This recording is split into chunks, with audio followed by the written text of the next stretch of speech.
Hey guys, welcome to my channel. আমি মহারাজ। এখন আমরা কথা বলবো যে অন্তরাত্মা সত্যি বরবাদকে ধ্বংস করতে আসছে, বরবাদের ক্ষতি করে দিতে আসছে, এরকম ধরনের মন্তব্য কিন্তু কিছু জায়গা থেকে উঠে আসছে। বাংলাদেশে আমি একটা জিনিস দেখেছি যে যা মন চায় সেটা লিখতে থাকে, এবং সেটা নিউজ মিডিয়াই হোক। কালকেই মানে এই কন্ট্রোভার্সিটাই যেটা তোমার সেন্সার কন্ট্রোভার্সি, সেটা নিয়েও দেখলাম যে যেরকম পারলো খবর করলো, যার মন চাইলো সে সেটা বলে দিল। ঠিক আছে, আদপেও কোনটা সত্যি কোনটা মিথ্যে সত্যিটা জানা যায় না। এটা হচ্ছে আসল সত্যি কথা। ঠিক আছে, এবার যখনই মেগাস্টার শাকিব খানের একটা ছবি আসবে, সেই ছবিটার কে সাপোর্ট করতে গিয়ে অপর ছবিটাকে কেন হেট্রেট ছড়াবো আমি জানি না। আমার এটার কোনো যুক্তি লাগে না। কালকে যদি অন্তরাত্মা ছবিটা না ব্যবসা করতে পারে, হেটার্সরা ছেড়ে দেবে? তোমার মনে হয় ছেড়ে কিন্তু দেবে না তারা, এটা বোঝা উচিত আমাদের সবার আগে।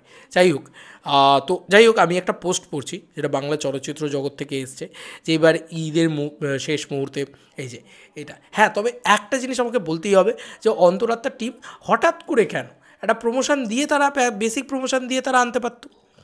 হ্যাঁ, এটা তো সত্যি কথা যে আমরা যে পরিমাণে বরবাদ নিয়ে আরও বেশি করে ভিডিও ইত্যাদি তৈরি করতাম, সেটা আমাদের পক্ষে সম্ভব হচ্ছে না। এতগুলো কন্টেন্ট, তাণ্ডবের শুটিং শুরু হয়ে গেছে, সেটাকে নিয়েও খবর করতে হচ্ছে। ভাই মানে বরবাদ বাদ দিয়েও অন্তরাত্মার গান আসছে, ট্রেলার আসছে, টিজার আসছে, ঠিক আছে, এই সমস্ত আসছে, সেটা নিয়েও আমাদের কথা বলতে হচ্ছে। তো হ্যাঁ, সবটাই তো আলটিমেটলি শাকিব খান, তাই না? দিনের শেষে তো শাকিব খানকে নিয়ে আমরা কথা বলছি। হ্যাঁ, হয়তো আমরা বরবাদ নিয়ে মেতে থাকতাম, সেখানে অন্তরাত্মা নিয়ে মেতে থাকছি, তাণ্ডব নিয়ে মেতে থাকছি, বরবাদ নিয়েও মেতে থাকছি, সব কিছু নিয়ে মেতে থাকছি, তাই না? কিন্তু আলটিমেটলি আমরা শাকিব খানকে নিয়ে মেতে থাকছি, এটা ভালো করে লক্ষ্য করে দেখবে। এবার আমি একটা কথা বলি যে হ্যাঁ, এটা আমিও মনে করি যে অন্তরাত্মার এই ঈদে আসার কোনো প্রয়োজন ছিল না, কিন্তু অন্য একটা ঈদে এলে এই ছবিটা বেসিক যা ব্যবসা করতে পারতো সেটাকে আদৌ করতে পারতো অন্য কোনো ঈদে এলে। মানে ঈদে বলছি, সরি, ঈদ বাদ দিয়ে এলে। বাংলাদেশ শুধু ঈদ ছাড়া ছবির বক্স অফিস তো দেখতেই পাচ্ছ। সেখানে 2021 সালের একটা পুরনো ছবি, সেই ছবিটার ব্যবসা কী হতো? হতো না তো সেরকমভাবে। তো ঈদে আসলে যদি ছবিটা 50 লাখ থেকে 1 কোটি টাকার উপরে ঊর্ধ্বে ব্যবসা করে নেয়, খারাপ কী? ছবিটা তো বাকি ছবিগুলোর থেকে বেটার। তার একটা প্রডিউসারের পার্সপেক্টিভ থেকে ভেবে দেখো যে সে ভাই পয়সাটা লাগিয়েছে, তাকে তো টাকাটা রিকভার করতে হবে। তাহলে তো এই জিনিসটা বোঝা উচিত বলে আমার মনে হয়। তো সবসময় প্রডিউসারটাই খারাপ, এই খারাপ, এ দেখো এখানে লেখা হয়েছে, এখানে এই জিনিসটা লেখা হয়েছে, সত্যি মিথ্যে কেউ যায় না, নিজের মতন লিখে দিয়েছে। ঠিক আছে, এবার ঈদের শেষ মুহূর্তে অন্তরাত্মা এসে বাকি সিনেমাগুলোর ক্ষতি করে দিল। আমি এটা মনে করি যে বাকি সিনেমাগুলোর ক্ষতি করে দিল, মেগাস্টার শাকিব খানের ক্ষতি করেনি। আরে যে সিনেমা ভালো হবে সেই সিনেমা চলবেই, এটা নিয়ে কোনো সন্দেহ নেই। শাকিব খানের যদি পরপর দুটো ছবি একসাথে আসে, অন্তরাত্মা ছবিটা যদি একটু মানে বিলো হয়, আর বরবাদ ছবিটা যদি মারাত্মক হয়, তাহলে বরবাদ ছবিটা বেশি চলবে। যদি বরবাদের থেকে অন্তরাত্মা ভালো হয়, তাহলে অন্তরাত্মা বেশি চলবে। সিম্পল ব্যাপার। এটাতে নিয়ে তো অত ইয়ে নেই, কোনো তামঝাম নেই। তবে হ্যাঁ, আমার বিশ্বাস যে বরবাদ বেশি চলবেই, এটা খুব স্বাভাবিক ব্যাপার। কেন? তার রিজন হচ্ছে বরবাদ 2025 সালের একটা ছবি, টাটকা একটা ছবি, এবং বরবাদের ভিতরে সেই মাস এন্টারটেনমেন্ট রয়েছে, মশালা এন্টারটেনমেন্ট রয়েছে, সব কিছু রয়েছে। তো অন্তরাত্মার থেকে বরবাদ বেশি চলবে, এটা নিয়ে কোনো সন্দেহ নেই। কিন্তু অন্তরাত্মাও কিন্তু হিট হবে, যেহেতু মেগাস্টারের সিনেমা, মেগাস্টার শাকিব খানের cinema. Don't do that. Every সাকিবিয়ানসদের কাছ থেকে আমার সাকিবিয়ানদের একটাই আমার বক্তব্য, যে তোমরা যদি এটা করো, বাংলা ছবি কীভাবে উন্নতি করবে? এটা সম্ভব না। সব বাংলা ছবি ভালো ব্যবসা করতে হবে, এবং আমি চাই দাগিও ব্যবসা করুক, আমি চাই জঙ্গলিও ব্যবসা করুক, চক্কর 302 সেটাও ব্যবসা করুক। কিন্তু হ্যাঁ, এই ছবিটা, অন্তরাত্মার ছবিটা এসে যাওয়াতে লোকের প্রথম চয়েস বরবাদ, দ্বিতীয় চয়েস বরবাদ, তৃতীয় চয়েস বরবাদ, তারপরের চয়েস অন্তরাত্মা, তারপরের পঞ্চম চয়েসটা হয়তো অন্তরাত্মা, তারপরে বাকি ছবি। তো এতগুলোর পরে রীতিমতো অন্য ছবিকে পাওয়া বা অন্য ছবির একটু বিজনেস করা একটু ডিফিকাল্ট হয়ে গেল। বরং সেটা বলো যে মেগাস্টার শাকিব খান একাই ঈদ গিলে খাবে, কিন্তু আর মানে এর মানে এই নয় যে মানে অন্তরাত্মা এসে বরবাদের ক্ষতি করে দিচ্ছে। এবার দেখো এখানে এইটা বলা হচ্ছে, ওনাকে কি এটা বলে গেছিলো প্রডিউসার এসে, বা এরকম খবর কোথা থেকে উনি পেলেন? এটাও তো সত্যি কথা, জানি তো না আমরা। আমি খবরটা পড়ছি, হ্যাঁ মানে লেখাটা পড়ছি। বাকি সিনেমাগুলো ক্ষতি করে দিল, সবথেকে বড় ক্ষতি করলো বরবাদের। অনেকে প্রশ্ন করতে পারেন কিভাবে। এর অনেকগুলো কারণ আছে। অন্তরাত্মা সিনেমার যে হাউস থেকে মুক্তি পাচ্ছে, তিনি মূলত বরবাদের ক্ষতির জন্যই গেম খেলছেন। এমনও শোনা যাচ্ছে তিনি হল মালিকদের বলছেন দরকার হলে ফ্রিতে সিনেমা নিয়ে যান, সিনেমা চালিয়ে টাকা দিয়েন। এবার বুঝেন তিনি কিভাবে বরবাদের ক্ষতি করতে মরিয়া। অন্তরাত্মার জন্য বরবাদ কম করে হলেও 50 লক্ষ টাকার ক্ষতির সম্মুখীন হবে। তাই সাকিবিয়ানদের বুঝে শুনে এই সিদ্ধান্ত নেওয়া উচিত কোন সিনেমার পাশে থাকবেন। বরবাদের মতো বড় সিনেমা পেতে হলে এই প্রযোজককে সকল সাকিবিয়ানদের সাপোর্ট দেওয়া উচিত। অবশ্যই বরবাদ নিশ্চয়ই দেখুন, আমি বারবার বলছি বরবাদ সিনেমাটা হলে অবশ্যই দেখুন, প্রচণ্ড ভালোভাবে দেখুন, প্রচণ্ড ভালোভাবে করুন। আমি একটা কথা বলি, এই ঘটনাটা মানে এই যে ফ্রিতে নিয়ে যান, যদি আমি তর্কের খাতিরে ধরে নিলাম যে অন্তরাত্মার প্রডিউসাররা ফ্রিতে মানে তাদের সিনেমা বাটছে যাকে বলা যেতে পারে, সেটাও যদি হয় তাহলেও কি বরবাদের হাইপ কোনো অংশে কমবে? তাহলেও কি সব হল মালিকরা মানে ফ্রিতে অন্তরাত্মা চালাবে? এমনটা তো নয়, এমনটা তো হতে পারে না। রেন্টাল নিয়ে লোকে বরবাদ চালাবে, খুব স্বাভাবিক ব্যাপার, কারণ বরবাদ একটা টাটকা ছবি, অন্তরাত্মা একটা পুরনো ছবি। অন্তরাত্মা ব্যবসা করবে তার মানে এই নয় যে 100 কোটি টাকার ব্যবসা করে নেবে। অন্তরাত্মা ব্যবসা করবে তার মানে এইও নয় যে অন্তরাত্মা 50 কোটি টাকার ব্যবসা করার ক্ষমতা রাখে। ক্ষমতা কোন ছবিটা রাখে? বরবাদ। সেই ছবিটা 50 কোটি টাকার ব্যবসা করার ক্ষমতা রাখে, 60 কোটি টাকার ব্যবসা করার ক্ষমতা রাখে। এটা তো খুব সিম্পল ব্যাপার, এটা নিয়ে এত কী আছে? হ্যাঁ, মেগাস্টার শাকিব খান নিজে কোনো জায়গা থেকে কোনো রকম কোনো এই ট্রেলার, গান ইত্যাদি পোস্ট করছে না। আমি তো দেখছি নানান জায়গা থেকে নানান মানুষজনের গান ইত্যাদি পোস্ট করে যাচ্ছেন অন্তরাত্মা।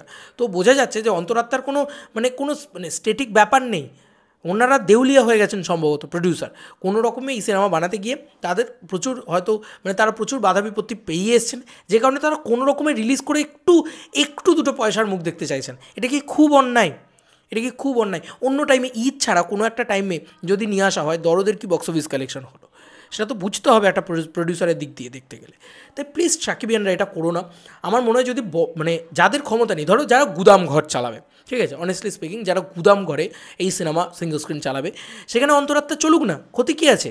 যাদের ক্ষমতা নেই, যাদের রেন্টাল দিয়ে সিনেমা কেনার ক্ষমতা নেই, তারাও দুটো ব্যবসা করুক না। অন্তরাত্মা এলে তো তারাও দুটো ব্যবসা করতে পারবে। তুমি বলো না দাগি বা জঙ্গলি এইগুলো চালিয়ে তারা তো সেই ব্যবসাটা করতে পারবে না। সিঙ্গল স্ক্রিনের কথা বলছি, একদম ইন্টেরিয়ার্সের সিঙ্গল স্ক্রিনের কথা বলছি। সেখানে যারা গুদাম ঘর চালাবে তারা ফ্রিতে নিয়ে যাক, ফ্রিতে অন্তরাত্মা নিয়ে যাক, দুটো ব্যবসা করুক, দুটো পয়সা ওনারাও কামাক, দুটো পয়সা অন্তরাত্মার প্রডিউসাররাও কামাক, দুটো শাকিব খানেরও নাম হোক, তারাও আশীর্বাদ করবে শাকিব খানকে যে ওয়াও কি বিগেস্ট মেগাস্টার। এবং তুমি দেখো আজকে সিঙ্গল স্ক্রিন মরে যাচ্ছে, দুটো শাকিব খানের ছবি যদি আসে, আমি না সবসময় পজিটিভ দেখতে বিশ্বাস করি। বরবাদের জন্য এটা কোনো ক্ষতিকর নয় আমার মনে হয়। বরবাদ মেজরিটি বড় বড় জায়গায় চলবে, ঠিক আছে, অনেস্টলি স্পিকিং। এবং বরবাদ একটা টাইমের পরে প্রচুর মানুষ দেখবে, এটাও আমি তোমাদেরকে বলছি। প্রথম একটা দাম থাকে বরবাদের, প্রথম দুটো সপ্তাহ বরবাদ প্রচণ্ড হেভি দামে বিক্রি হবে। আমি যতদূর যা বাংলাদেশের বক্স অফিস সম্পর্কে জানি বা সেখানকার রেন্টাল প্রসেস সম্পর্কে জানি, প্রথম 4 সপ্তাহের জন্য কেউ রেন্টাল নেয়, কেউ প্রথম 2 সপ্তাহের জন্য রেন্টাল নেয়, এইভাবে তারা রেন্টাল নেয়, ঠিক আছে। এই প্রসেসটা পেরিয়ে যাওয়ার পরে কিন্তু বরবাদও কোথাও গিয়ে একটু দাম কমবে, স্বাভাবিক ব্যাপার, রেন্টাল প্রাইসটা কমবে। তখন অনেক জায়গায় এই যে ছোটো ছোটো গুদাম ঘর যেগুলো রয়েছে সেখানেও বরবাদ চলবে, কারণ ঈদের ছুটি তো এই দুদিনের ছুটি নয়, ঈদের একটা বিরাট ছুটি থাকে বাংলাদেশে, এবং ঈদের মরশুম চলতেই থাকে বাংলাদেশে, এবং এটা বিরাট বড় সড়ো একটা ফেস্টিভ বাংলাদেশে বা উৎসব বাংলাদেশে, তাই না? তো প্রথমত বরবাদ ছবিটা কিন্তু আমার মনে হয় যে প্রথম 2 সপ্তাহে বড় বড় জায়গায় দামি জায়গায় হেভি ব্যবসা করবে, সেটা সিঙ্গল স্ক্রিন হোক, সেটা মাল্টিপ্লেক্স হোক, এই যে ছায়ামানি যেগুলো স্ট্রং সিঙ্গল স্ক্রিন সেগুলো এবং যদি স্ট্রং মাল্টিপ্লেক্স সেগুলো এই দুটো জায়গায় দারুণ ব্যবসা করবে বরবাদ, এটা আমার কোথাও গিয়ে মনে হয়। এবং তার পরবর্তীতে এই ইন্টেরিয়ার্সে, গ্রামে গঞ্জে মফস্বলে, সেখানে অন্তরাত্মা প্রথম 2 সপ্তাহ ব্যবসা করে নিল, তারপরে বরবাদ ঢুকে যাবে সেখানে, এবং তারপরে সেখানেও দাপিয়ে ব্যবসা করবে। তা বরবাদ ছবিটার কিন্তু এখনও পোটেনশিয়াল আছে। অন্তরাত্মা বরবাদ ছবির পোটেনশিয়ালকে নষ্ট করে দিতে পারে না যদি ফ্রিতেও অন্তরাত্মা দিয়ে দেয়। তুমি বোঝো না, একটা জিনিস ভালো করে বোঝো, আমি তোমাদেরই বিরিয়ানির প্রসঙ্গ তুলছি আর কি, যেখানে একটা দারুণ কাচ্চি বিরিয়ানি পাওয়া যায়। তুমি পাশের দোকানে তোমাকে যদি ফ্রিতে একটা ফালতু কাচ্চি বিরিয়ানি দেওয়া হয়, বা এটা তার কাছাকাছি স্ট্যান্ডার্ডেরও একটা কাচ্চি বিরিয়ানি দেওয়া হয়, ফ্রিতে দেওয়া হচ্ছে, কিন্তু তুমি জানো যে টেস্টটা বেটার হবে আমার এই দোকানের কাচ্চি বিরিয়ানিটা খেলে, তুমি সেই দোকানে টাকা দিয়েই কাচ্চি বিরিয়ানিটা খাবে, ফ্রিতে তুমি কিন্তু খাবে না। এটা খুব স্বাভাবিক ব্যাপার, তাই না? তোমরা নিজেরাই ভালো করে ভেবে চিন্তে দেখো। তো অডিয়েন্সকে তো ফ্রিতে সিনেমাটা দেখাচ্ছে না, অন্তরাত্মা সিনেমাটা টিকিট কাটতে গেলেও তোমার 100 টাকা মিনিমাম ব্যয় করতে হবে। আমি কথার কথা বলছি, ধরো 50 টাকা ব্যয় করতে হবে, বরবাদ দেখতে গেলে 70 টাকা ব্যয় করতে হবে। তুমি কোনটা ব্যয় করবে? তুমি এখানে একটা গুণগত তুমি জানো যে ওই যে কাচ্চি বিরিয়ানিটা আমি দামি কাচ্চি বিরিয়ানিটা খাচ্ছি সেটার থেকে গুণগত আমি অনেকটা কম, কিন্তু আমি 50 টাকায় পাবো, আর ওটাই আমি 70 টাকায় পাবো। তুমি অবভিয়াসলি 70 টাকাটাও খাবে, এবং পরবর্তীতে যখন 70 টাকাটা খাওয়া হয়ে যাবে তখন তোমার মনে হবে ঠিক আছে, এটা তো সস্তায় পাচ্ছি, এটাও খাই।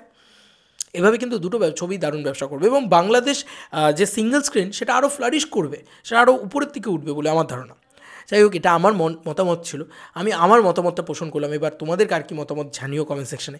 আমি জানি অনেকেই হয়তো অন্তরাত্মাকে পছন্দ করছে না, অনেকে হয়তো পছন্দ করছে, কী করছে না করছে আই ডোন্ট নো। বাট আমি বরবাদকেও যেরকম সাপোর্ট করছি, আমি দাগিকেও কিন্তু সাপোর্ট করছি, আমি জঙ্গলিকেও সাপোর্ট করছি। আমি সেমভাবে আমি কোনো একটা ছবির মানে ফরে থাকতে চাই না, অনেস্টলি স্পিকিং। আমি বাংলা ছবির ফরে থাকতে চাই এবং মেগাস্টার যা যা করছেন, আমি তাণ্ডবকেও প্রচণ্ড সাপোর্ট করতে চাই।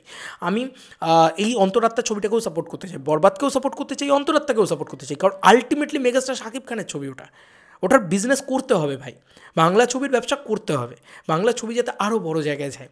প্রতিটা ছবির নিজের ইন্ডিভিজুয়াল হাইপ আছে। হ্যাঁ, আমি এইটুকু বলতে পারি যে এই যে দাগি বা জঙ্গলি বা এই যে ছবিগুলো, এগুলোর উপরে এফেক্ট পড়ে গেল অন্তরাত্মা ছবিটা আসার জন্য। কারণ লোকে ফার্স্টে শাকিব খানের একটা ছবি দেখবে ভালো গুণগত মানে, দ্বিতীয়তেও ভালো গুণগত মানে সেই ছবিটাই আবার হয়তো রিপিটে দেখলো, তো তার পরবর্তীতে তারা কিন্তু আবার সেই মানে শাকিব খান যেখানে পাবে সেখানে শাকিব খানের তো দেখছোই লুক অ্যান্ড ফিল ওয়াইজ এই ভাইজ মানে অন্তরাত্মা ছবিটা কিন্তু better than look and feel wise জঙ্গলির থেকে বেটার।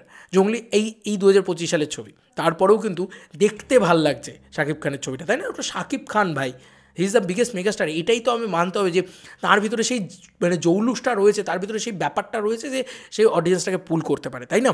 তো সেই কারণে কিন্তু ওই ছবিটা কিন্তু লোকের সেকেন্ড চয়েস হয়ে গেল। মানে মানে ঈদে যদি প্রথম চয়েস থাকে বরবাদ, দ্বিতীয় চয়েস হবে অন্তরাত্মা, তারপরের চয়েস হবে হয়তো জঙ্গলি, তারপরে চয়েস হবে হয়তো দাগি বা জঙ্গলি দাগি, এটা নিজেদের মতন করে পাবলিক চয়েস করবে।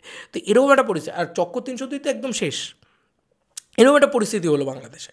তো সেইটা তোমাদের সেলিব্রেট করা উচিত ইচ অ্যান্ড এভরি সাকিবিয়ানদের, যে শাকিব খানই তো এবছর ঈদ গিলে খাবে, মানে বরবাদ দিয়ে যতটা গেলার ছিল গিলবে, বাকিটা তো অন্তরাত্মা গিলে খাবে। তো ফ্রিতে দিলেও কিন্তু এতে কোনো সমস্যা নেই, কারণ কী যায় আসে ভাই, যে প্রডিউসার এতদিন ধরে ঝামেলায় পড়েছিল তার কি যায় আসে একটা বরবাদকে নষ্ট করা? সে তো জানে যে আমি ডাইনোসরের সাথে লড়াই করতে যেতে পারবো না। বরবাদ তো ডাইনোসর রীতিমতো, একটা মনস্টার বরবাদ, এত বড় বাজেটের ছবি, এত বড় ছবি, তো তার সাথে তার কি মানে কী বলবো, কী শত্রুতা থাকতে পারে? সে নিজেরটুকু জাস্ট একটুখানি ব্যবসা করতে এসছে, সে নিজের মতন একটু ব্যবসা করে নিয়ে যেতে এসছে। বিশ্বাস করো, আজকে যদি বরবাদকে সাপোর্ট করি তাহলে বরবাদের মতন বড় বাজেটের ছবি হবে, কিন্তু আজকে যদি বরবাদের সাথে অন্তরাত্মাকেও সাপোর্ট করি তাহলে অন্তরাত্মার প্রডিউসার যদি একটু লাভ দেখতে পায় না, তিনিও আবার শাকিব খানকে নিয়ে একটা বড় ছবি বানানোর চেষ্টা করবেন। এই ছিল এখনকার মতো ভিডিও। চলো বন্ধুরা, নতুন কোনো ভিডিওতে দেখা হবে, বাই।